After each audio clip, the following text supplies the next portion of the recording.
Fida, Yes. the live is on now. Okay.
Good morning, Joseph.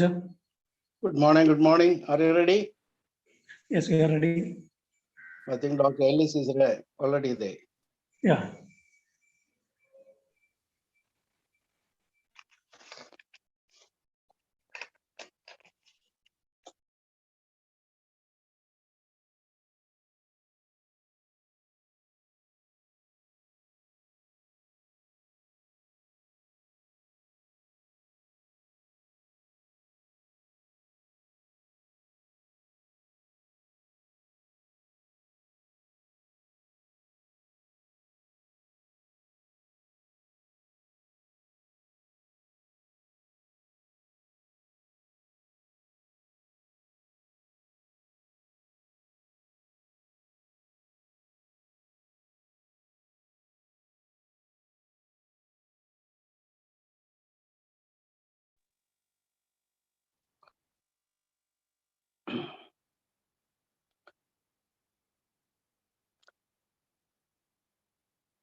Dr. Ellis, good evening.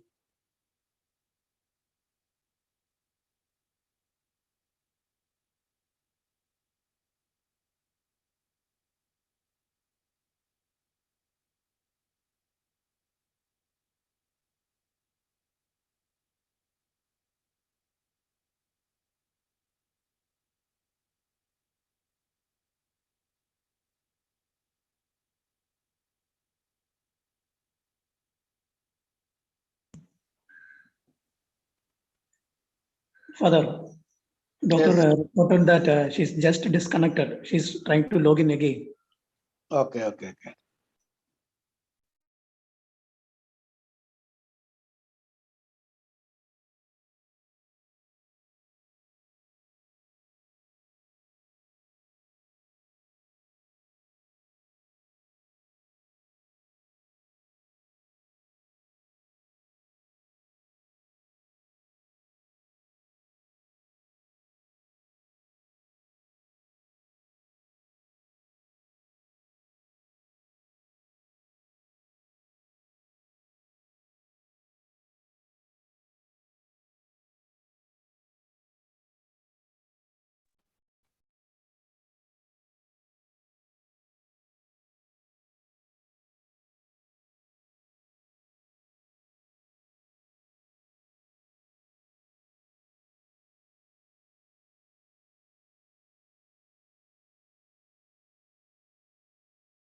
If we can accept our imperfections as they are, quite ordinarily, then we can use them as part of the path.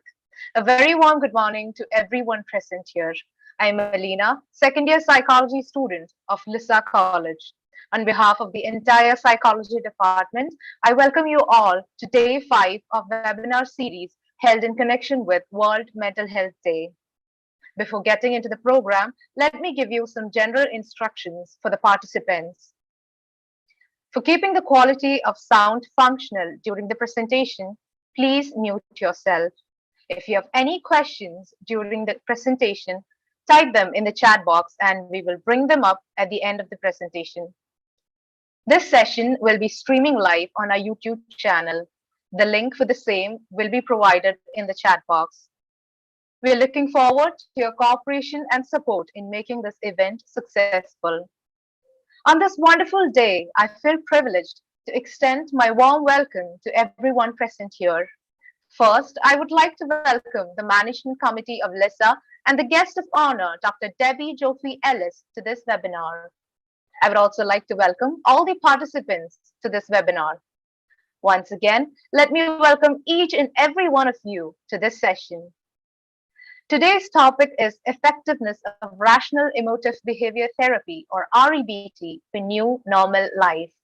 Today we have with us Dr. Joffe Ellis to enlighten us on this topic. To introduce her, let me invite Fida Asari, MC Psychology student of LISSAH College. Over to you, Fida.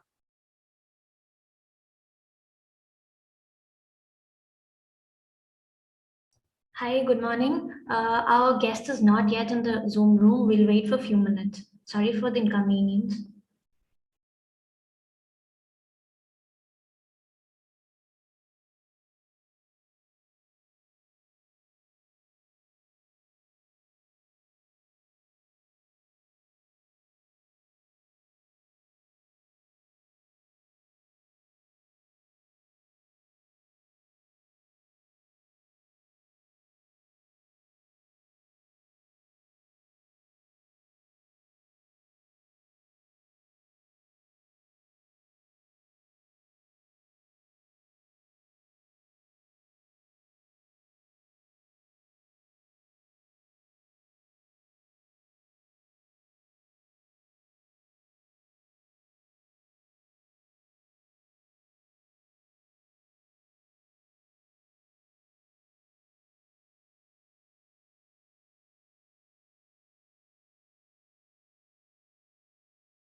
Sorry to make you all wait. Actually, our guest is having a technical issue. We just have to wait for a few more minutes.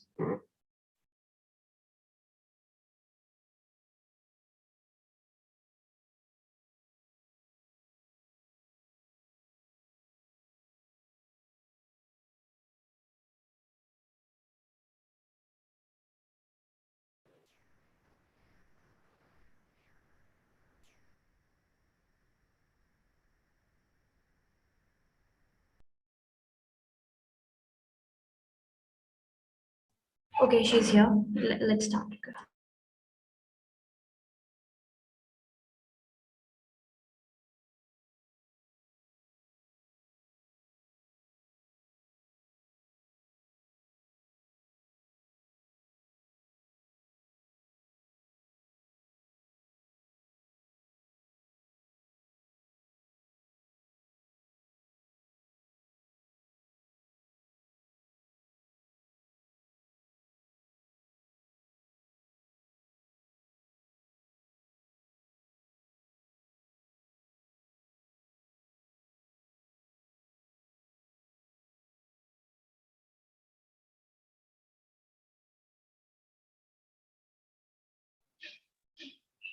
Am I audible?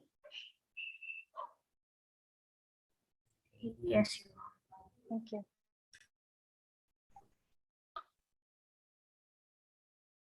If we can accept our imperfections as they are, quite ordinarily, then we can use them as part of the path. A very warm good morning to everyone present here. I am Alina, second year BSc Psychology student of LISSAH College. On behalf of the entire Psychology department, I welcome you all to day 5 of the webinar series held in connection with World Mental Health Day. Before getting into the program, let me give you some general instructions for the participants. For keeping the quality of sound functional, please mute yourself. If you have any questions during the presentation, type them in the chat box and we will bring them up at the end of the presentation. This session will be streaming live on our YouTube channel. The link for the same will be provided in the chat box. We are looking forward to your cooperation and support in making this event successful. On this wonderful day, I feel privileged to extend my warm welcome to everyone present here. First, I would like to welcome the Management Committee of LISSAH and the guest of honor, Dr. Debbie Joffee Ellis, to this webinar. I would also like to welcome all the participants to this webinar. Once again, let me welcome each and every one of you to this session. Today's topic is effectiveness of Irrational Emotive Behavior Therapy, or REBT, of New Normal Life. Today, we have with us Dr. Debbie Joffee Ellis to enlighten us on this topic. To introduce her, let me invite Fida Asari, MC Psychology student of LISSAH College. Over to you, Fida.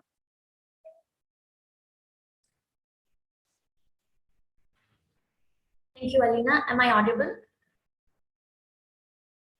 Yes, you are. Okay, thank you.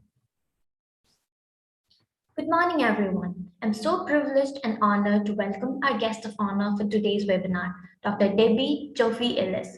She was born and raised in Melbourne, Australia. New York City has been her home for the past 2 decades. She's a licensed psychologist in Australia, licensed mental health counselor in New York. She's a presenter, writer, and adjunct professor at Columbia University in New York City, where she teaches REBT, Rational Emotive Behavior Therapy, and comparative psychotherapies. For years, she worked with her husband, the brilliant and renowned pioneer of modern cognitive therapies, Dr. Albert Ellis, giving public presentations and professional trainings in his approach of REBT, as well as collaborating with him on writing and research projects until his death in 2007. Dr. Debbie dedicates herself to sharing the life-enhancing and inspiring approach of REBT with as many as people possible. A clear and easy to understand approach. Its application brings striking and beneficial results. Its efficiency is fueled by its pragmatic tools along with its philosophical backbone, encouraging kindness and compassion. In addition to creating warm rapport with audience members, Dr. Debbie communicates thoroughly the philosophy, methods, and techniques of REBT, teaching clearly the difference between healthy and unhealthy thinking. She talks on a variety of topics depending on audience demographic. Her audience groups include students, educators, healthcare professionals, those in the business world, CEOs, and members of the general public. She joyfully, passionately continues her mission of informing as many as people possible through her presentation, teaching, and writing, and the way she strives to walk her talk. That each one of us has the power to create our emotional destinies despite and including the challenging circumstances, and through teaching the how-to of doing so. Now I welcome Dr. Debbie Joffee Ellis to our session. Welcome, ma'am. Thank you so much. And I'm attempting, I've clicked the start video, but I don't see any image. Can you hear me? Yes, ma'am, we can hear you. Okay, do you see? We can hear you. Yeah, great. Yeah, we can hear you. And do you have the image? We can't see you. Okay, so I'm wondering how I can fix this. Thank you for your patience, everyone. I've not had this issue before, but you see, that's life, isn't it? The new normal, the old normal. Unexpected things can happen, right? Ah, I see myself. Do you see me now? Not yet. Let's see. Yeah. Hi. Yes. Great. Yes. Yes. Great. Welcome. Thank you, Dr. Joseph. So, Shubh Prabhat. let's see how my Hindi is. I request your unconditional acceptance. Bade harsh or saman ke sat menap ake sat hun. And I hope I just correctly said it's with great joy and respect and appreciation that I spend this time with you all. If it's okay with the organizers, I would love it if any of you want to turn on your cameras so I can see your faces. But if that's not appropriate, that's okay. I'll imagine your warm, friendly smiles, I hope. Okay. So first, thank you. So first, a few thank yous. Dr. Emerson, who reached out to me initially, such a gracious, humble, fine human being. It was a pleasure to interact. Hi, Dr. Emerson, I see your name, I don't see your face. Fida Ali, thank you for the lovely introduction, and Alina Maria Raju, I don't think we've spoken, but thank you for the pre-introduction. Everyone at LISSAH and respected colleagues, if you're watching or here, who's spoken the previous days, and of course, every one of you watching now, some of you live in this moment on October the 12th, 2021. Actually, it's the 13th in India. Hello from New York. We're still in the night before, Yes, yes, 9.5 hours earlier. And some of you who are watching might be watching after the fact. To all of you, I say welcome, and here I go again. Ji bahut shukriya. It's a pleasure to be here. Shukriya, shukriya. Thank you. Who are you, Dr. Joseph, by the way? I don't think we met. We have not met. I am a senior member of this college who initiated this college. Well, I thank you along with Dr. Emerson. I am a regular visitor to New York every summer. Okay, I suspect not last year, however, for obvious reasons. Last 2 years, no, because of Corona. Yeah. The new normal. So yes, indeed, in recognition of this mental health awareness month, which was highlighted on Mental Health Awareness Day, which was October the 10th of this year, 2021. I've been asked to speak, as Fido and Alina mentioned, on the topic, the effectiveness of rational emotive behavior therapy, REBT, for the new normal life. So let me begin by inviting you to join me in contemplating what is mental health. In this Mental Health Awareness Month, in honor of Mental Health Awareness Day. And I think there are multiple components that contribute to a person having the good fortune to say, yes, I believe, fallible human that I am, that mentally I'm very healthy. Now, in my view, and I'm sure in the view of others, to have mental health has nothing to do with one's intelligence or IQ, intelligence quotient. Certainly, there are biochemical impacts. If there are imbalances in the brain chemistry, or if there have been injuries or genetic predispositions to certain tendencies and lacks, then it may be more challenging, and for some unfortunate people, not possible to be able to say in all confidence that they are mentally healthy.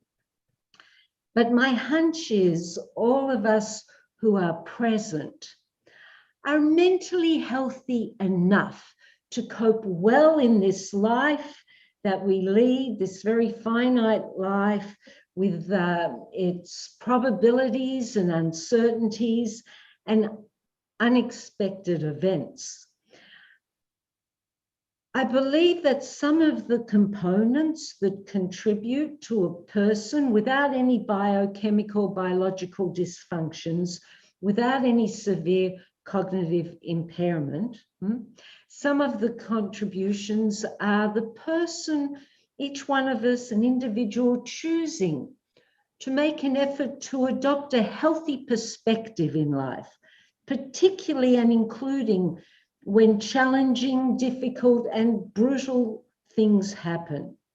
If we are alive, if it doesn't kill us and we are not cognitively impaired, nor in debilitating pain 24/7, which makes it near to impossible to really have a healthy ability to think in clear ways. But with those exceptions, if we are willing to choose healthy attitudes when bad things happen, compassion for ourselves and others, realistic optimism, the willingness to learn the difference between healthy and unhealthy, rational and irrational thinking, both of which contribute to, I don't know if you know your camera's on, Dr. Joseph.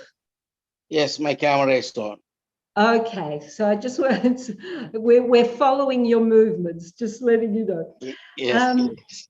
So if we're willing to craft our lives mindfully, and that includes caring for and helping other people and the environment, those elements contribute to mental health and well-being. And so in the topic that I was invited to talk about, there's this component of the new normal, the effectiveness of the approach I'm about to describe for the new normal. So what is the new normal? I suspect that the main meaning for many of us, if not all, would be post-COVID. Actually, we're not post-COVID, we're still in the midst of the influence of COVID, but it would be post the beginning of this COVID era, which started towards the end of 2019. And I wondered about the helpfulness of labeling this period a new normal. Because when we do so, there can be a tendency for some of us to, if it's connected to a malady, such as a pandemic, to judge a new normal as bad and perhaps sentimentally long for the old normal. So what is normal? Is this the first time in human history that something unexpected or brutal has affected the globe and or individual continents within the globe? No. Now, certainly one of the tragedies of this time is the immense loss of life all at once. However, for most of us, I would say, prior to COVID, sadly but realistically, in all probability, we've lost other people through other illnesses or accidents or other misfortunes. So in this period, yes, there are perhaps more people dying of one illness all at once, but it's not the first time we individuals have had an opportunity to reflect on our inner narratives, on our philosophy of life and living, and how to cope with loss, whether on an individual, minor so-called scale or a major scale, like the one we're living in now, coping with this sweeping pandemic. We're the lucky ones. I'm looking now, there are 86 people present live, and who knows how many more will be watching this recording after this live moment. We're still here, we've survived. For any of you who have lost people to COVID, or frankly, through other situations or illnesses, my heartfelt condolences. But that is the nature of this human life, isn't it? Someone once said, life is a terminal condition. And so there are newish elements in this period, but a new normal, I question the helpfulness of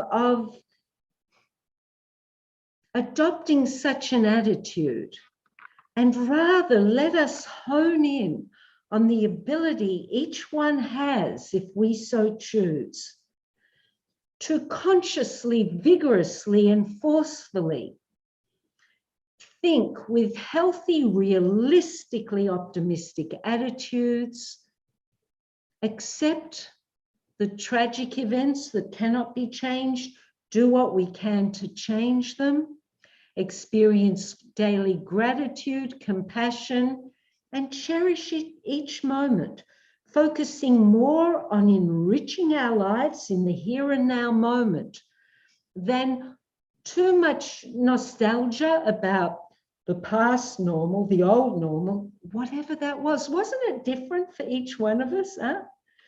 And wondering about what the new normal will be when things improve. And in the US today, there was some optimistic news that it looks like a large proportion that the herd immunity is taking effect and all going well, and there's no certainty, but things may be waning in the coming year in terms of the COVID.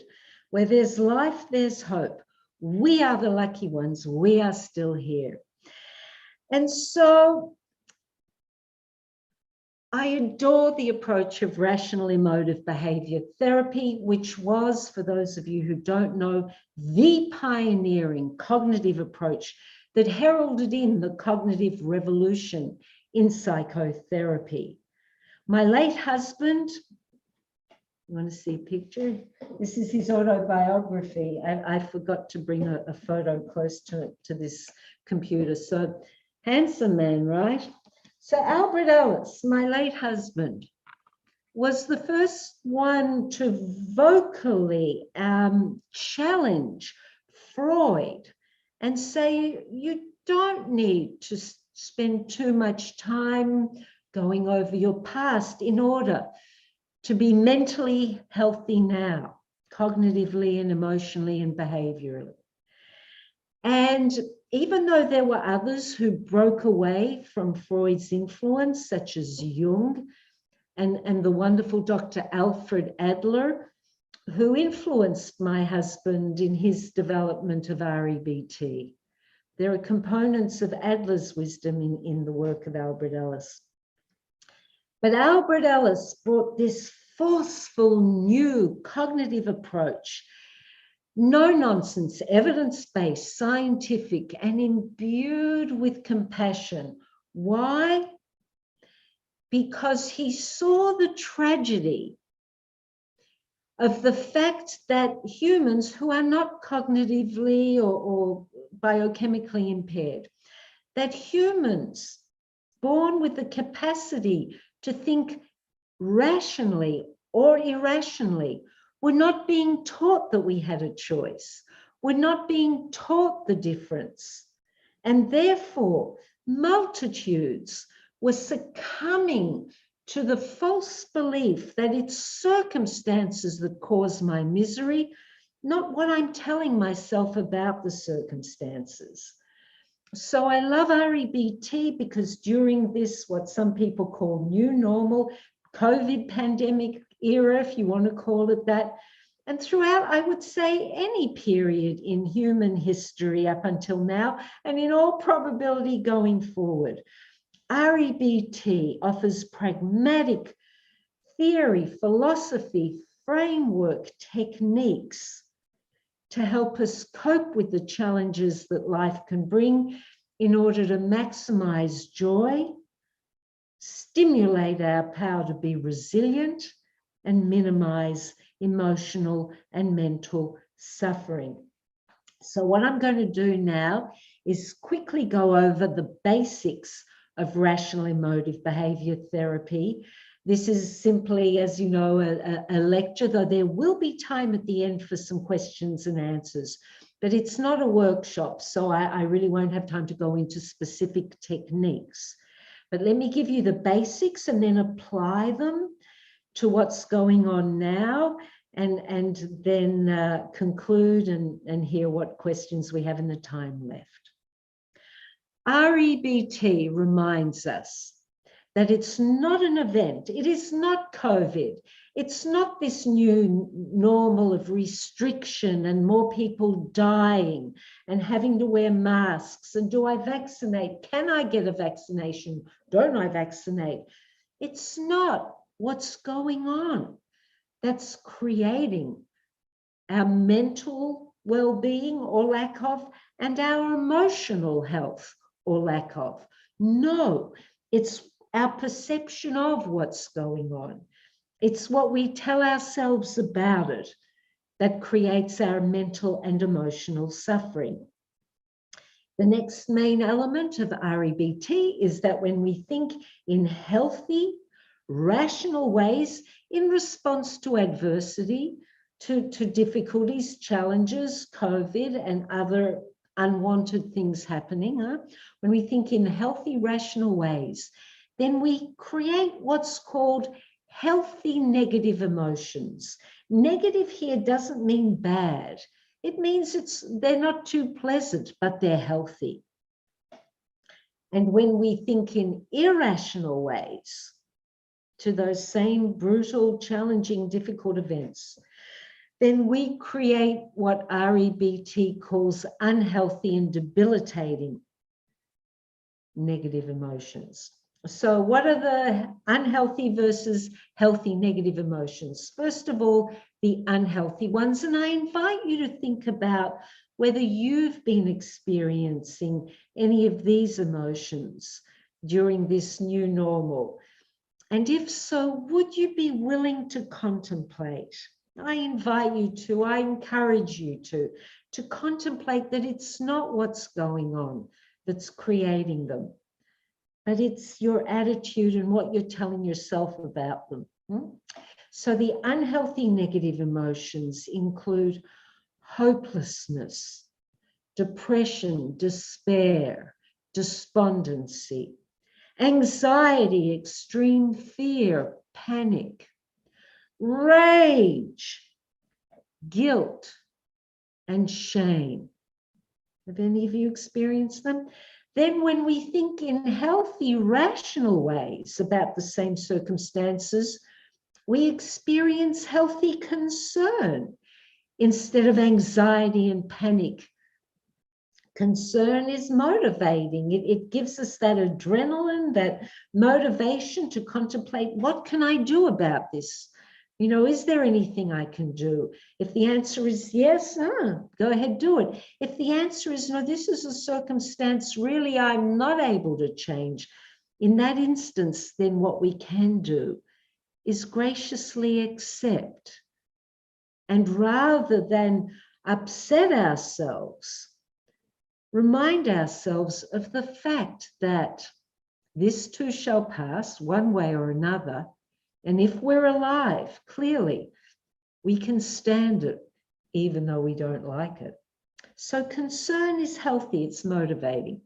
When we think in rational ways, instead of the hopelessness and depression and despondency, we create healthy grief and sadness and disappointment. It's healthy to grieve if we lose someone or a period in our life that we loved is over, whether temporarily or maybe permanently for whatever reason. It's healthy. You know, the grief and the sadness, they're married to our love or appreciation of that which in the present no longer exists. And the disappointment, like concern, can be motivating, can invite us to contemplate, is there anything I can do to change the situation? Then when we think in healthy ways, instead of rage, which is destructive, we create what's called healthy anger, which is, what is healthy anger? It's connected to our moral compass. REBT is very humanistic, and there's an assumption embedded within it that for most people, if they're not disturbed, there's a tendency to lean towards doing good and not harm. I don't know of anyone who's committed evil acts who doesn't suffer from one or other or many disturbances. Yeah?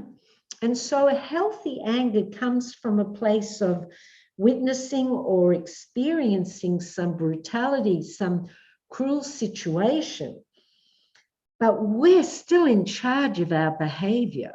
We choose to notice what our moral compass is going, no about. But we're not, as is the case in rage, inclined to react. We're, whenever possible, and it's often possible, choosing to think things through. What might be the best thing to do now? Go for a run and calm down and then think about what to do? Shall I meditate, do some yoga? Shall I talk to the person? Shall I call the police? You know, so we think before we act when we experience this moral connection between our anger and that, as I said, that moral compass within.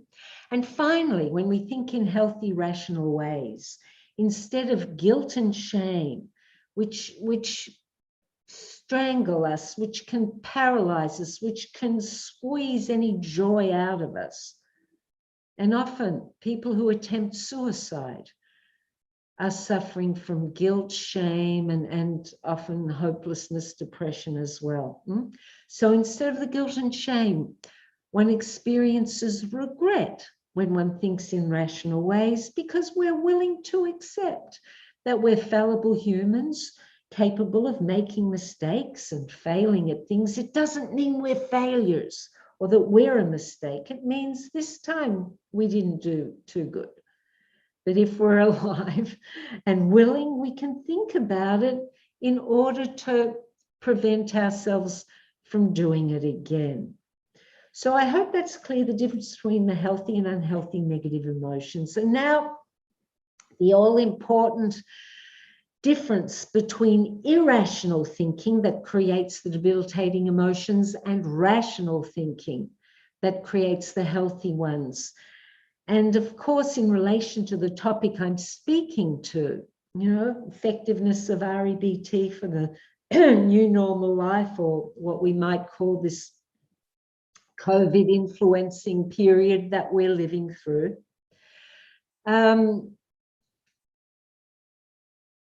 Clearly, if we're not already thinking in rational ways, thinking about our thinking, choosing to embrace a healthy and realistic philosophy of life, if we're not doing that, we'll suffer mental pain and anguish, and it could lead to mental illness.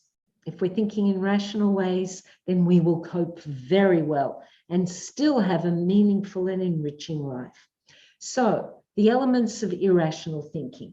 We think in rigid ways, shoulds and musts and oughts, and great inflexibility. And there are three core irrational beliefs from which countless others spring. And the first one is I, the individual, each one of you, I must do well and be loved, liked, approved of by everyone. The second one is you, And you might be another individual, it might be a family, it might be a group of people, it might be a religion or a philosophical group or a political group, but you, outer focus, you must behave the way I think you should. Now, again, this rigid demand about how others should be. And related to that can also be, you must treat me the way I think you should. And then the third core irrational belief, from which countless others spring, is life should be fair and with justice. Now, it's healthy to prefer this and work towards it, of course, but to demand that something be a certain way when in the now moment, the reality is it's not that way, for most people will only bring emotional and mental suffering and anguish. So continuing to talk about the main elements of irrational thinking, catastrophizing and awfulizing. Now, this is very frequently seen during this new normal COVID-related chapter that we're living through. When will this be over? I can't stand it. I'll say more about that in a few minutes. So catastrophizing and awfulizing implies that it's the worst that it could be. You know, people who tend to be dramatic and blow things out of perspective, it's awful. And the reality is, and I've said this a few times, if we're still alive, we're fortunate, and it could always be worse. Then other elements of irrational thinking, we think in absolutistic ways, we overgeneralize, we have low frustration tolerance, meaning I can't stand it. Can't stand not having what I want when I want it, little baby that I am. Another element is taking things way too seriously and lacking humor. Humor, even in dire circumstances, can bring a healthy perspective to what is going on and help us greatly.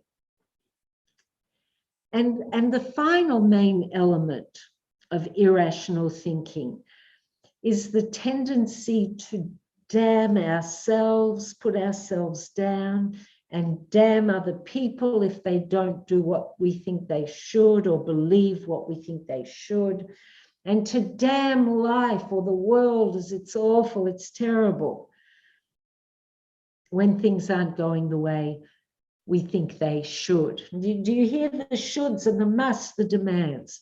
That is what creates, in a nutshell, mental and emotional suffering. Again, I'm talking about people who are not in any state of psychosis, who have the ability to think rationally when they so choose, when they learn how to, who are not impaired. That's who I'm talking about, yes? And that happily includes us. So the opposite of irrational thinking is rational thinking. We have preferences, surely we have wishes and wants and goals. That's healthy, we have desires. But you see the difference? If I want something very much and I don't get it, I'll make myself feel the resultant emotion will probably be sad, disappointment, maybe some grief, but that doesn't debilitate me. If I'm shoulding on myself, it should be this way, it should, and it's not, then I can make myself either enraged or feel hopeless and depressed. So you see the difference. Words have power.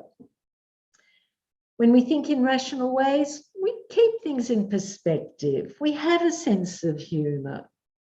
We don't think in absolutistic ways or stereotype or overgeneralize. We have what's called high frustration tolerance. We remind ourselves we can stand what we don't like. We just don't like it.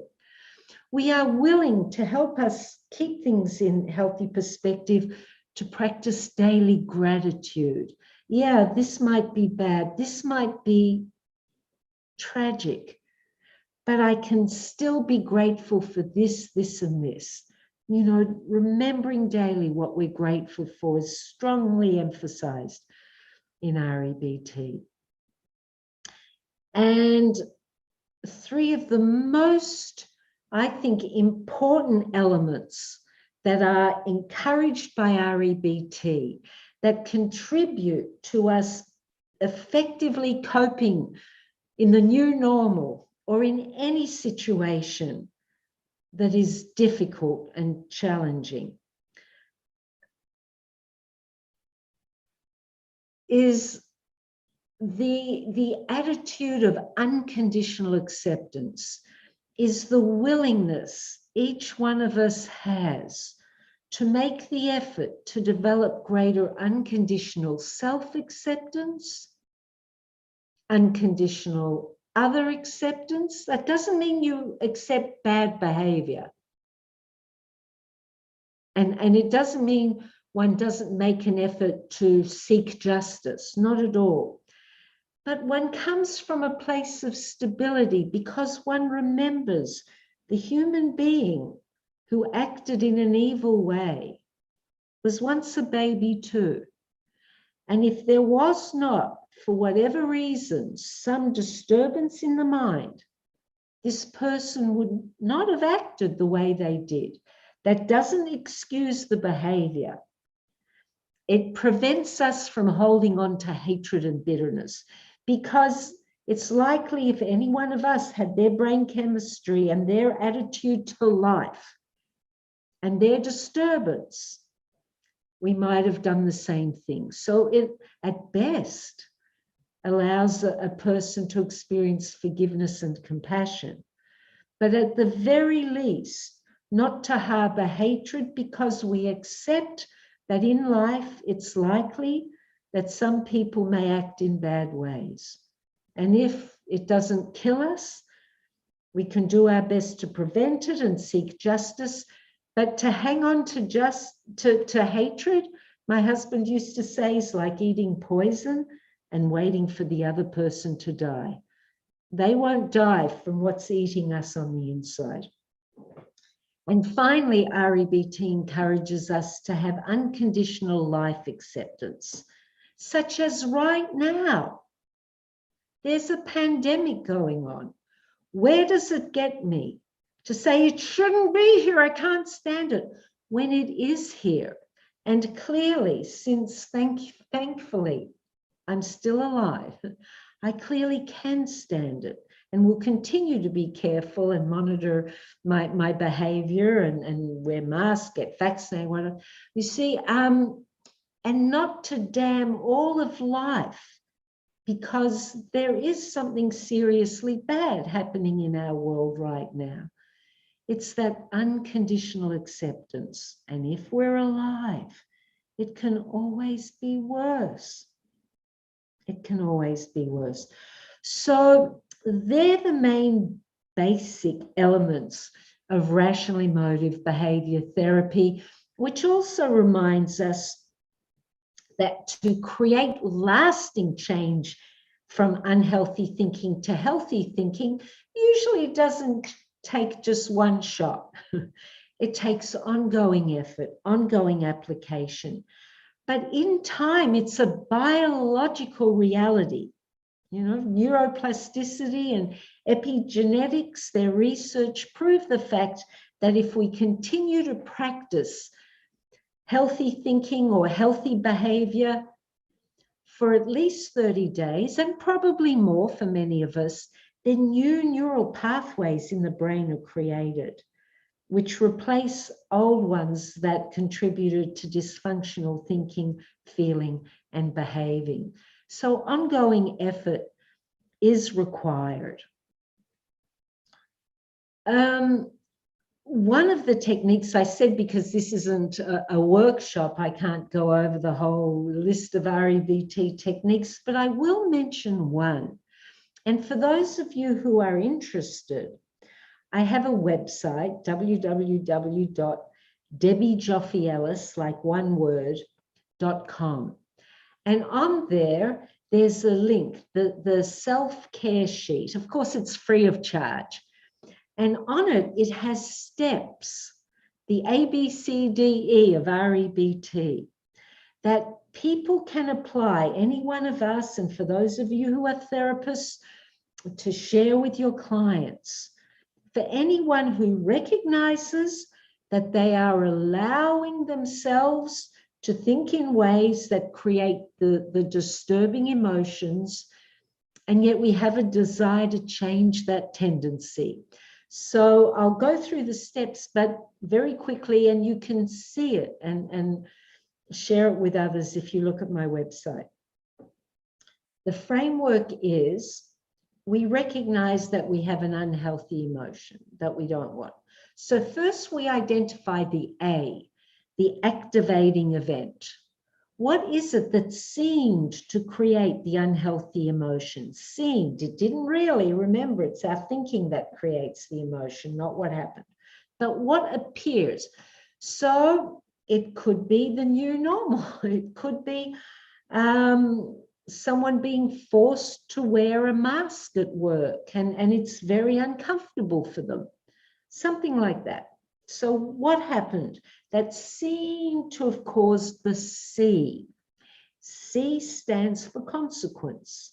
So in this example, let's say it caused anxiety or it caused rage, you know, one of the unhealthy emotions. Now, if a person thinks honestly and identifies, you know, what am I feeling as a result of the A, activating event or adversity? And if it's sadness or disappointment, that's not unhealthy. And so what would be encouraged there to accept? This is a difficult time. It's healthy to feel sad. So how about some self-care? How about some perspective? How about helping another person and not spending too much time focusing on oneself? You know, it's and self-compassion, self-nurturing. Yeah? So it's a very important step. REBT invites precision. So the ABCDE then continues if the emotional consequence is one of the unhealthy negative emotions. Let's say it's the anxiety. Then we go to B. I know usually A, B, C, D, E, and in this case it's A, C, B, D, E. And here we identify as many irrational beliefs as we can. And we do that, again, look at the handout on my website. Look for the shoulds and the musts and blowing things out of perspective and damnation of others and catastrophizing and all that. And you write down as many irrational beliefs about that activating event, the A, as you can. I recommend doing this process in writing for many months. And after that, it's pretty easy for many of us to just do it in our head. But I really encourage writing in the early stages. So after we've done that, we go to D, which stands for disputing. And we use our minds to question each of the irrational beliefs. Because as long as we will believe them, they'll probably keep on coming up and we'll probably allow them and create the unhealthy emotions. But if we question their validity, and they lose all credibility, we don't believe them anymore, they lose their power, right? So we ask questions. Let's say one of the irrational beliefs was, this shouldn't be happening. So the question, where is the evidence? Does it follow? Can I really not stand it? Is it helping me or hurting me to believe this? So where is the evidence that it shouldn't be happening? There is no evidence, because if it shouldn't be, then it wouldn't be, but it is. Therefore, even though it's undesirable, there's no law in nature that says it shouldn't happen, again, or it wouldn't. Where is it getting me to demand it shouldn't happen? Nowhere good. It's creating anxiety. It's creating rage. Can I really not stand what's happening? Well, I can stand it. Obviously, I'm still alive. I don't like it. That's okay, but I can stand it. Is it helping me or hurting me to hang on to this should? It's hurting me. It's hurting me. It's not helping me. And so we question each irrational belief. And if we do so, it loses its validity. And then we go to the E, which stands for effective new beliefs or effective new philosophies.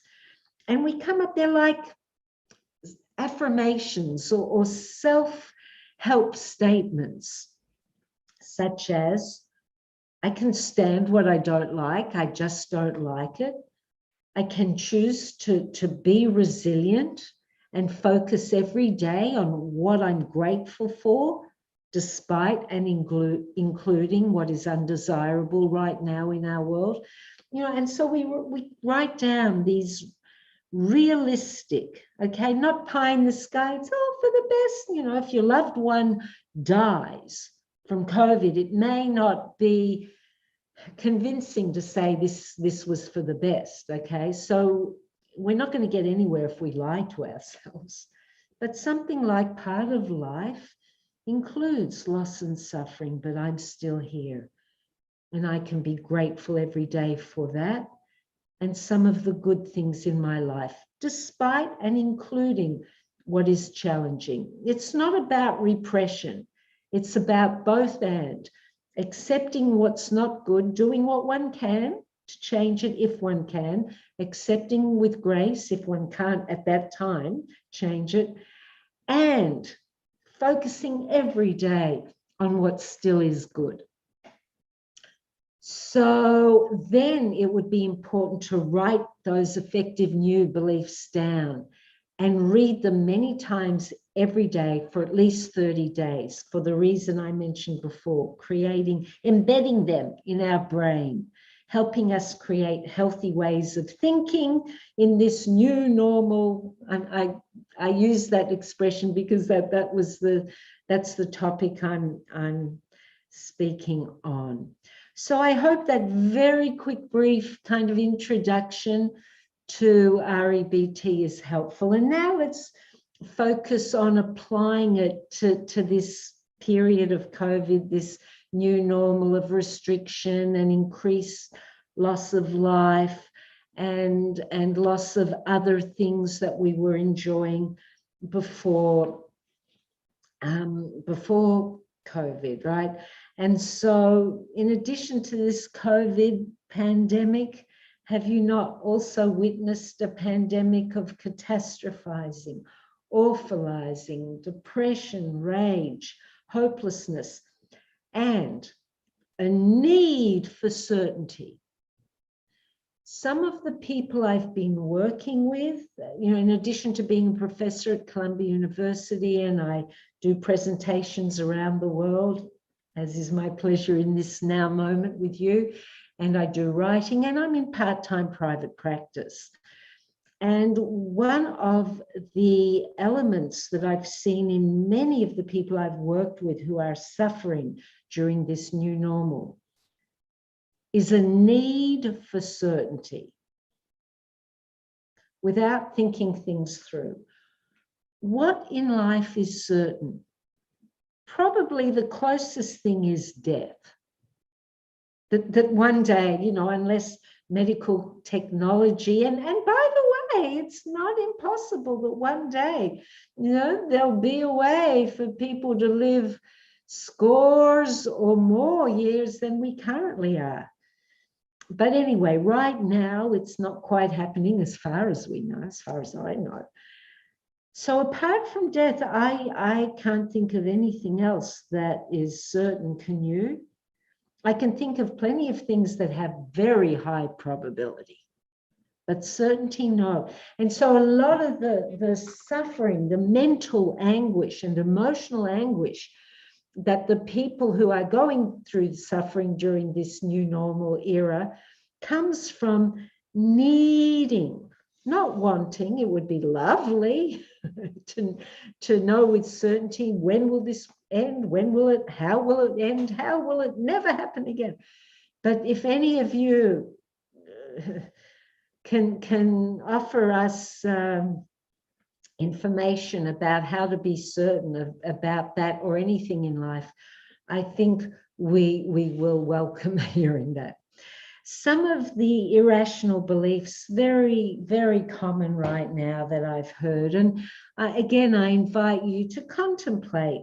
Do you believe any of these? And if not, people you know who you love, or your friends, or for those of you who are therapists or teachers who you work with, any of these beliefs, have you heard them, or kind of close varieties of?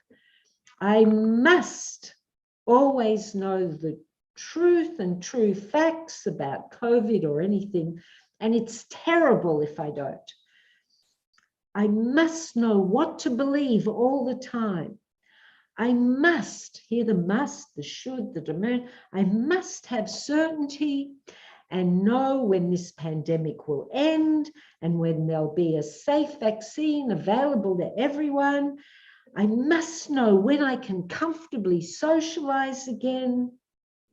Another belief, there's never been a time like this and it may never end.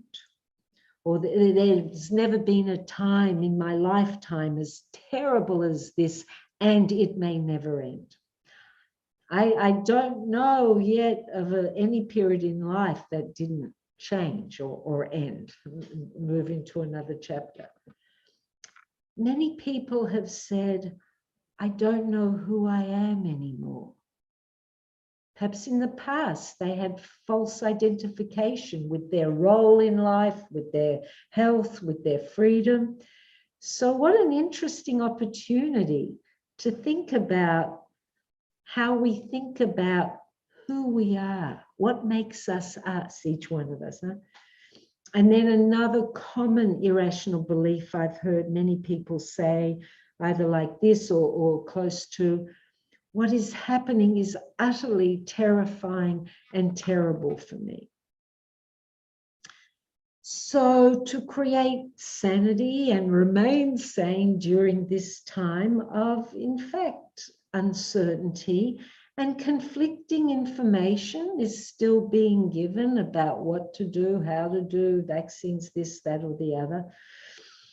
It's vital that we choose, and it's a choice, to use our minds to create mental health and to be weapons against unscientific claims, beliefs, irrational beliefs that have no evidence supporting their credibility, against predicting the worst case scenario, blowing things out of perspective, pessimism, catastrophizing, awfulizing, and again, fighting any need for certainty.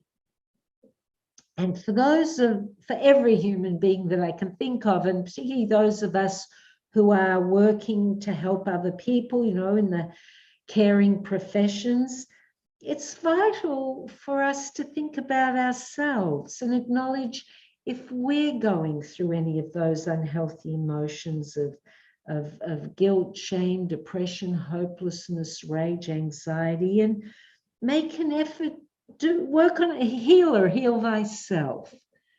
And that can include reaching out to others for help, not to be proud, to own our vulnerability. I know many therapists who have this kind of pompous notion that I'm a therapist. I shouldn't reach out for help because if I do, people will think I'm stupid or weak or a bad therapist. Let's get real. You know, that emphasis that REBT has on the importance of unconditional acceptance, implicit is that every human has worth just because we exist. Now, some of us are more disturbed than others. Some of us think in healthier ways than others. But just because we act in bad ways, if we do, doesn't make us bad people. Makes us a person, an individual person who acted in a bad way that time, or an evil way. Acting in good ways doesn't make us a good person. It means I, the individual that I am, an individual of worth, of potential, of the ability to think rationally, irrationally, a constructivist who can create healthy or unhealthy emotions if I'm mindful and use the tool of my mind. That my good or my bad doesn't make me better or worse. Let me strive to do more good than harm, but I have worth because I exist. And some therapists who might be burnt out, you know, during this COVID time, who've neglected self-care, who might feel, well, some of my clients, patients aren't getting better as quickly as I think they should, and can put themselves down. I'm not a good enough therapist. Whoa, healer, heal thyself. It is a challenging time. There's tension in the air energetically. But if we are willing to think in healthy ways, yeah, and act as models for our clients, students, and just the people around us, then we're models of hope, beacons of light. And we can help others who are catastrophizing to, okay, I can get through this. I don't like it, but, you know, so healer, heal thyself. So a few more things before I open you have an opportunity to ask questions. I hope some of you wrote to chat if you have questions. So instead of doing the self-defeating thinking during this new normal, it's important to make a concerted effort to trust science, be alert, be aware, and trust our abilities to be discerning, because science isn't always right, you know. So just be alert, educate as best as one can. There is no perfection, perfect anything. What seems to be true now with new research can be not as true the next week. But to listen, be aware, trust science and our abilities, as I said, to be discerning. Be willing to practice flexibility in our thinking and attitudes. Develop self-sufficiency in our thinking and behaving. Just because everyone around you might be full of stress, you can choose to be the one who's the anchor of stability and hope. You know, there's this expression, all the birds may be flying in the wrong direction. And so if any one of us is able to stay centered, stable, and calm, as I said before, we don't rely on our circumstance to make us happy or healthy in our mental state or our emotional state, and we are self-sufficient. Choose with determination to think rationally, choose realistic optimism, focus primarily on the here and now. Yes, of course, it's wise to plan for the future, but to be aware that my power lies in the here and now. My power to choose my attitude lies in the here and now. As I've said a few times, focus every day on what we can be grateful for. Remember with vigor that we can stand what we don't like. We just don't like it. And remember, whatever the current challenge, it will pass. The current challenge, the new normal, is not responsible for our catastrophizing, awfulizing, anxiety, confusion. We are responsible. And oh, the delicious empowerment in owning that. If someone likes to blame, go for it. If someone likes self-pity or damnation, but I don't believe that contributes to mental health or well-being. Yeah? Let us choose to create our own healthy emotional destinies. And so instead of craving old normal, let's strive to create enriching and uplifting lives in the here and now, in our waking moments.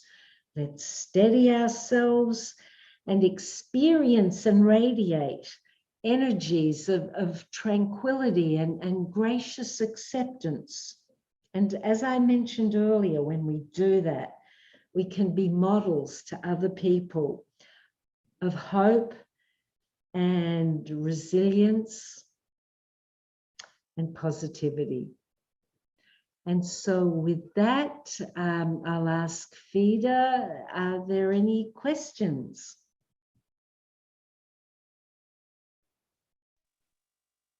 Or anyone, or Dr. Joseph? Yeah, thank you. It was wonderful to listen to you. It was a wonderful presentation. Thank you so much. Oh, it's my Yeah. pleasure. I forgot to mention, by the way, that in addition to my website having that self-care form, for free, of course, you can look at a number of video interviews I've given and video lectures and articles I've written. And some people have asked me, how can we be trained in REBT? And I've been given permission to mention that in the past, I've done trainings in REBT for people in India through a marvelous organization called UDOST.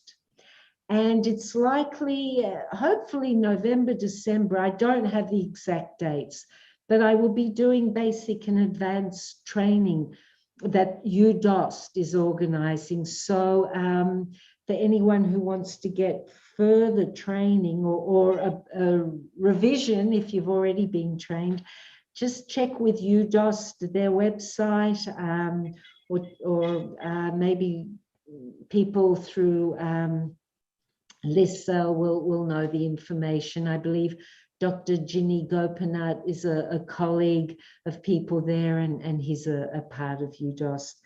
So anyway, other resources, my late husband, I'll show you him again. Albert Ellis, more than 85 published books, thousands of articles, many of them you can get for free online. So REBT is something that many of us can educate ourselves about as well. Though there's something about the training that a book can't give, you know, the experience and so forth. But yes,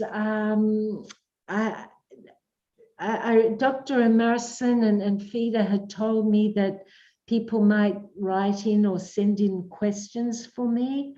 So Dr. Joseph, or do you have a question for me, Dr. Joseph? Yes, I was thinking about when you speak about new normal, are you speaking about the post-COVID situation or the present COVID situation? Both. But I also want to say that new normal is a concept in the head of each individual. Yes, And yes, so yes. I kind of, for me, and it works for me, I don't think of a new normal, which implies there was a better old normal and a normal I want in the future. For me, it's helpful to think, you know, before COVID, my life had pleasures and challenges. And right now, this is quite a different challenge, but there's still much I'm grateful for. And in all probability, until I die, there may be other challenges, but as long as I'm alive and not in constant pain, which please God, I never will be, there still will be things I can be grateful for. There still can be things I can do for other people. I mentioned it before, but I think sometimes it's underemphasized. It's not just a humanistic effort. But the joy it can bring, it almost sounds selfish, doesn't it? To contribute to the well-being of another. And you see, then they might contribute to the well-being of another. And then bit by bit, a community, a society can be healthier and happier. Anyway, Dr. Joseph, I don't know if I went a little bit all around the mulberry bush, but did I answer your question? Okay, thank you. I have one more observation. One is because of the COVID situation, the unhealthy emotions dominate and a lot of problems, unhealthy negative emotions, because of people, lot of people are committing suicide and, becoming reacting angrily, and the depression, all these are very, very common. So I was thinking our students and our faculty members, all the psychology department, how do they look at this, and what kind of activities they can take it up to, like to participate this REBT programs, and how to emotional therapeutic approach, that is how they can solve. I was just thinking within my, how this your talk would have been very, very enlightening for our staff and students. So I hope they will carry forward some kind of programs. Oh, I hope so too, Dr. Joseph, because yes, if they haven't already studied the basic principles that I mentioned, I hope you all agree it's not complicated, is it? Yeah, it is. They're very basic. And in Patanjali's Yoga Sutras, I mean, in many cultures, in the wisdom inherent in the philosophies or in the healthy religions. What I mean by healthy religion, non-fanatical. Some of the religions, my way is the only way, and if you don't believe what I believe, you should go to hell. That to me is not quite a healthy religion. But the healthy ones, and again, yoga, philosophy, and Patanjali and all, Buddhism, that the attitude that we can use our mind to be our best friend or our worst enemy. And so your wonderful question about what can your staff and students do? First of all, heal thyself, practice thinking in healthy ways, adopting healthy attitudes, helping whoever we can one way or another. You don't need a degree for that. You can help a neighbor. Just a smile to a person who looks sad can change their day, And so what your students and staff members can do, if this appeals, is learn some more about REBT, to practice it on themselves, and then share it with others informally in one's daily life. Because REBT is not only a scientific, evidence-based approach imbued with compassion, it's that, but it's also a way of life, isn't it, Dr. J?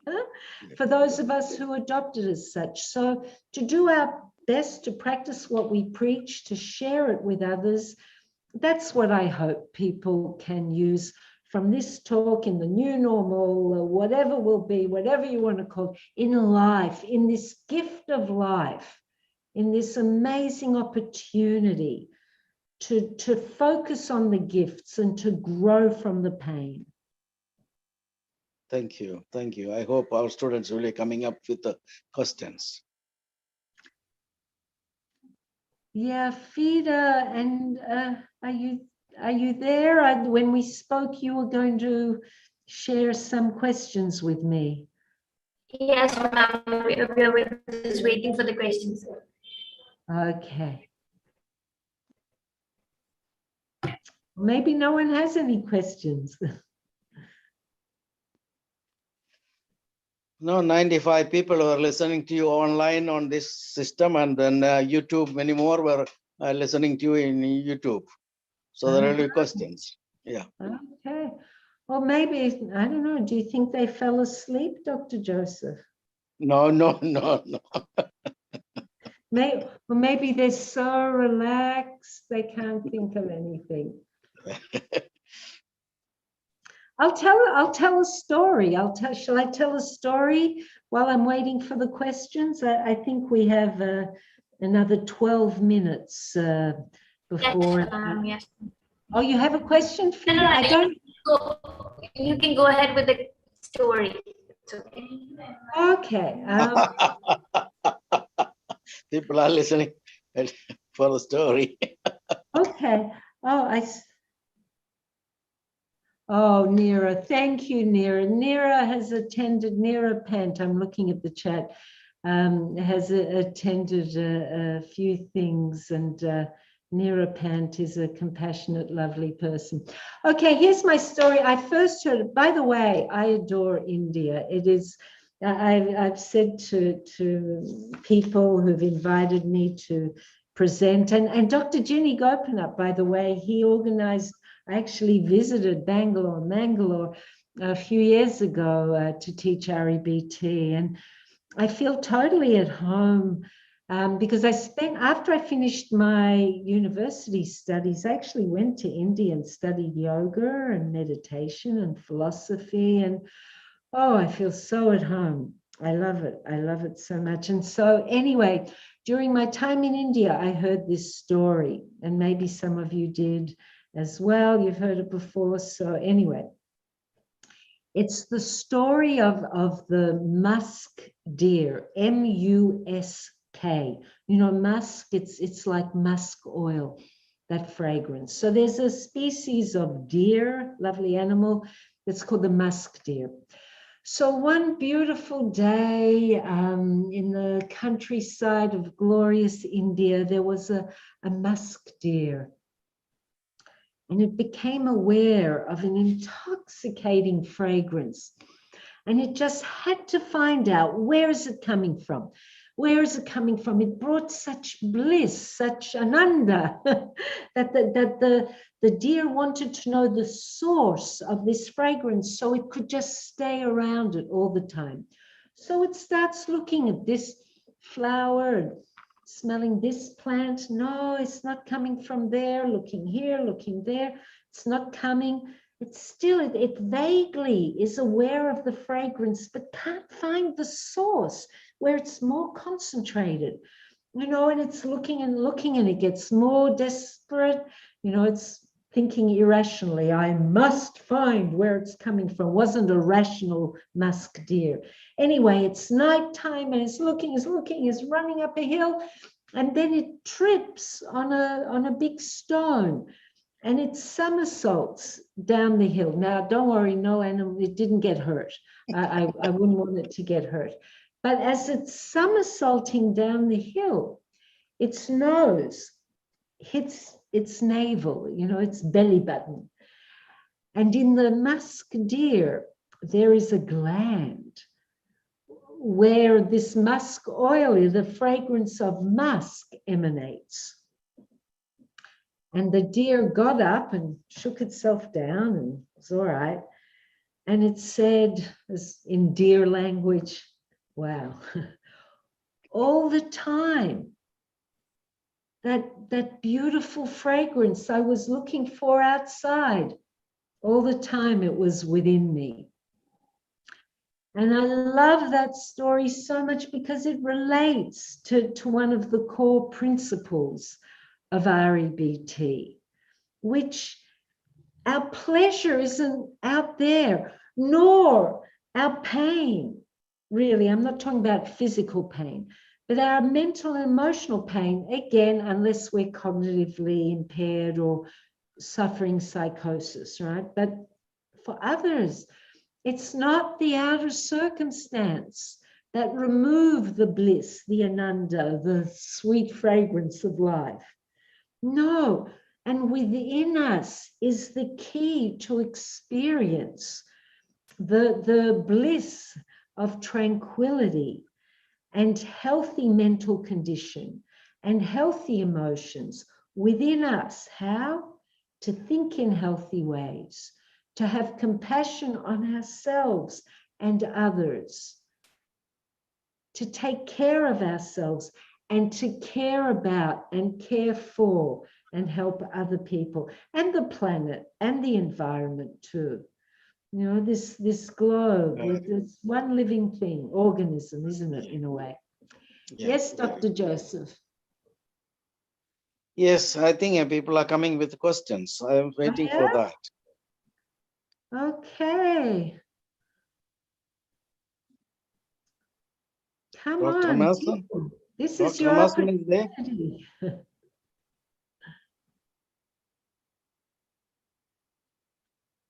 No, okay. Dr. Thank you, Kamlesh. Thank you. Dr. Emerson, or are there any professors there who think, who hear common questions about how to live in the new normal? What is a common question?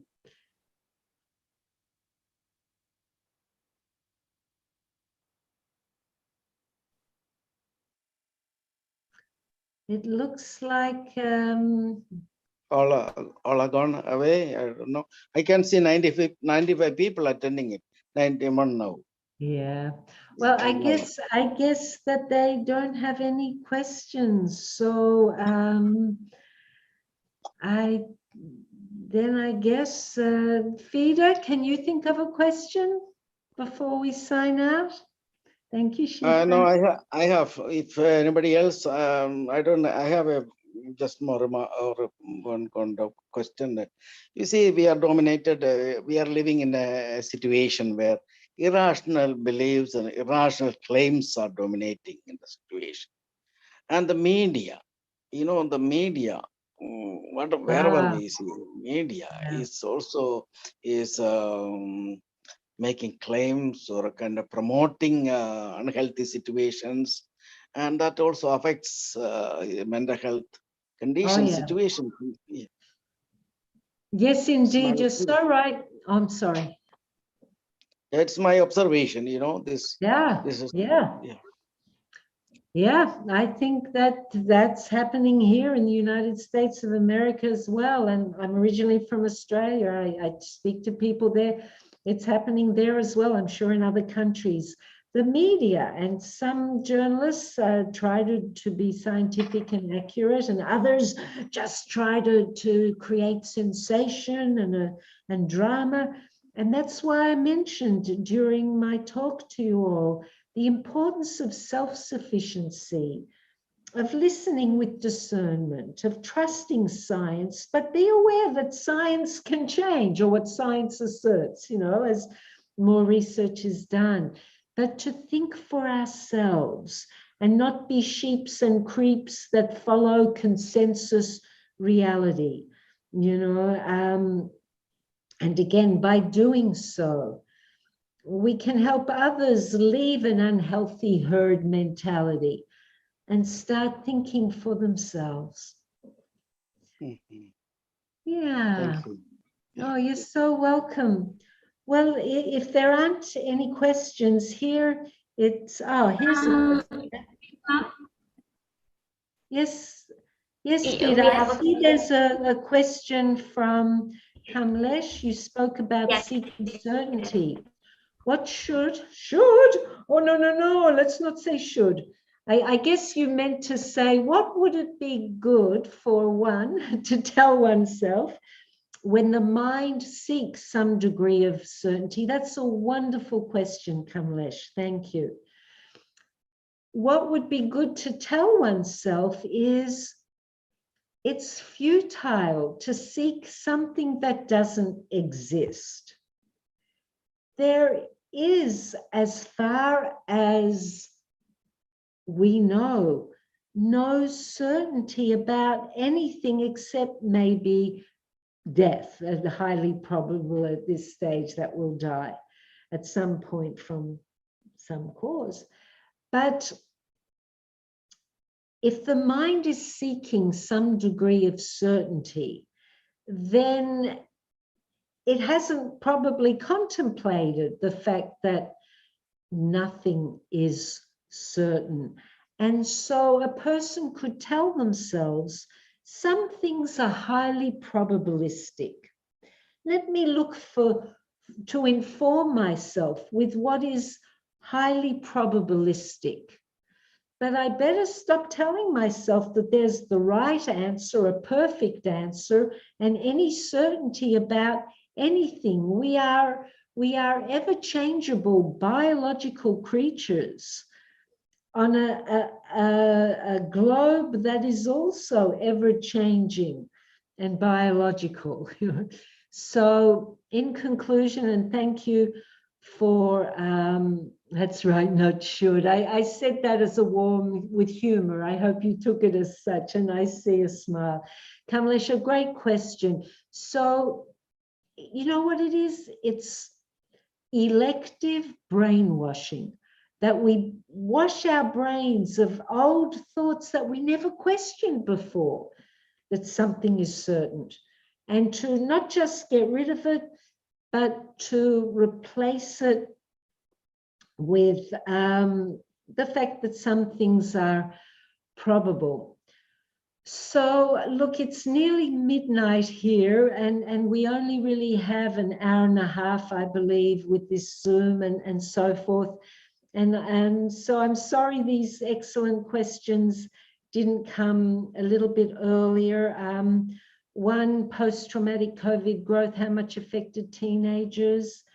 Greatly, you know, and teenagers, their brain isn't developed yet, and still they're taking on beliefs that their friends and the media tells them, even more than some adults who may have learnt discernment. So the sooner in schools or other organizations that people teach teenagers and children how to think in rational ways, the better. And the last question I'll speedily reply to: how to manage the emotions, mainly like self-doubting, intense love in people with borderline personality disorder, and also how to manage unstable relation with borderline personality disorder people. So this would take a lot of time to answer. People with borderline personality disorder, they're some of the most challenging people to work with because of a tendency to be very rigid and not to be as motivated to use the techniques that can help them. Nonetheless, it's possible, but I'm sorry, I don't have time to answer this here. You could look up articles or books by my husband, or a book that my husband and I wrote together called Rational Mode Behavior Therapy. Or if you can, come to some of the trainings that I may do with you, Dost. Everyone, I want to say again, Ji Bahut Shukriya. It's been a pleasure being with you. Please cherish your moments and enjoy this precious life that we have. So I don't know if Dr. Joseph or Fida, you are in any way closing the event formally? Or Alina? Of course, somebody will do that. Of course. I see Alina. Hi, Alina. Hi. Thank you, ma'am, for clarifying all our doubts and also for taking time out from your busy schedule to enlighten us about REBT. Now, let me invite Niharika, second year BSc Psychology student, to propose the vote of thanks. Over to you, Niharika. Good morning, all. I'm Niharika, second year BSc Psychology student from LISSAH College. I deem it a great honor and privilege to propose the vote of thanks on this wonderful occasion. Let me first of all thank the God Almighty for making today's session a wonderful session and a resounding success. On behalf of LISSAH College, first and foremost, I thank our special honor of guest, Dr. Debbie Joffe Ellis, Adjunct Professor, Columbia University, New York City, USA, who despite her busy schedule has found time to grace this occasion. Thank you for your valuable contribution. This was indeed a wonderful session. We are grateful to our management for giving us this wonderful opportunity, and my heartfelt thanks to the head of the departments and our faculties for their guidance and encouragement in all our efforts. I owe special thanks and gratitude to the technical team who have worked hard behind the screen to ensure that this occasion becomes a memorable success. Last but not the least, I thank my friends for your cooperation in making this function a resounding success. Thank you everyone who have been here from around the globe to attend this live session. Once again, thank you for your attention. Thank you all. Thank you. Namaste.